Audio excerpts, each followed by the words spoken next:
பகுஜன் சமாஜ் கட்சி மாநில தலைவராக இருந்த ஆம்ஸ்ட்ராங் கடந்த மாதம் 5ஆம் தேதி வெட்டி படுகொலை செய்யப்பட்ட நிலையில் தமிழ்நாடு முழுவதும் குற்றப்பதிவேடு கொண்ட ரவுடிகளின் பட்டியலை தயார் செய்து கண்காணிக்கப்படும் என்றும் ரவுடிகளுக்கு புரியும் மொழியில் அவர்களுக்கு அறிவுரை கூறப்படும் என்றும் காவல் ஆணையர் அருண் கூறியிருந்தார். அதன்படி ரவுடிகளை அள்ள போலீசார் இரவு பகலாக வேட்டையில் இறங்கி உள்ளனர். அந்த வகையில் சென்னை டிபி சத்திரம் பகுதியைச் சேர்ந்த ஏ கேட்டகரி ரவுடியான ரோஹித் ராஜா என்பவரை பிடிக்க பிடி வாரண்ட் பிறப்பிக்கப்பட்டது. பிரபல ரவுடிகளான சிவக்குமார், தீச்சட்டி முருகன், ஆறுமுகம் ஆகிய 3 பேரை கொலை செய்த வழக்கு உள்ளிட்ட 13 வழக்குகளை கொண்ட ரோஹித் ராஜ் 3 கொலை வழக்குகளிலிருந்தும் ஜாமீனில் வெளிவந்தார். ஆனால் நீதிமன்றத்தில் ஆஜராகாமல் கடந்த ஏப்ரல் மாதம் முதலே தலைமறைவாக இருந்து வந்த ரோஹித் ராஜ் தேனியில் பதுங்கி இருப்பதாக கிடைத்த தகவலை அடுத்து அங்கு சென்ற காவல் உதவி ஆய்வாளர் கலைச்செல்வி தலைமையிலான தனிப்படை போலீசார் ரவுடியை சுற்றி வளைத்து கைது செய்தனர். பின்னர் சென்னை அழைத்து வரப்பட்டு டிபி சத்திரம் பகுதியில் வைத்து போலீசாரின் பிடியிலிருந்து தப்பி ஓடிய ரோஹித் கீழ்ப்பாக்கம் கல்லறை தோட்டத்தில் பதுங்கியிருப்பதாக தகவல் கிடைத்தது.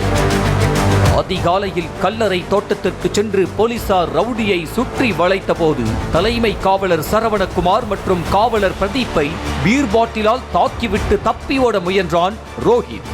அப்போது சரணடைந்து விடுமாறு எஸ்ஐ வார்னிங் கொடுத்தும் அதை காதில் வாங்காமல் எஸ்கேப் ஆவதிலேயே ரோஹித் குறியாக இருந்ததால் வானத்தை நோக்கி துப்பாக்கியால் சுட்டார் கலைச்செல்வி.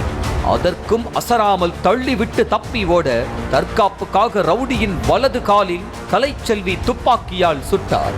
இதில் சுருண்டு கீழே விழுந்த ரோஹித், காயமடைந்த காவலர்கள் சரவணகுமார், பிரதீப் ஆகிய 3 பேரும் கீழ்ப்பாக்கம் அரசு மருத்துவமனையில் சிகிச்சைக்காக அனுமதிக்கப்பட்டனர்.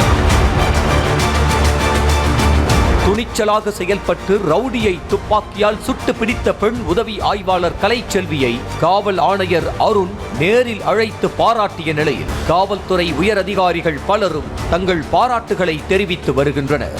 வீரமங்கை என பலரால் பாராட்டப்படும் தேனி மாவட்டத்தைச் சேர்ந்த கலைச்செல்வி 2011ஆம் ஆண்டு காவல் பணியில் சேர்ந்தார்.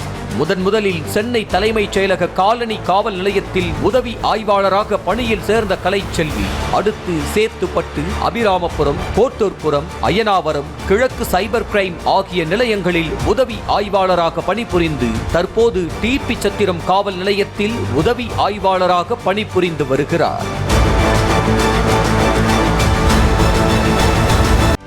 செய்திகளை உடனுக்குடனும் துல்லியமாகவும் தெரிந்து கொள்ள சப்ஸ்கிரைப் பண்ணுங்க.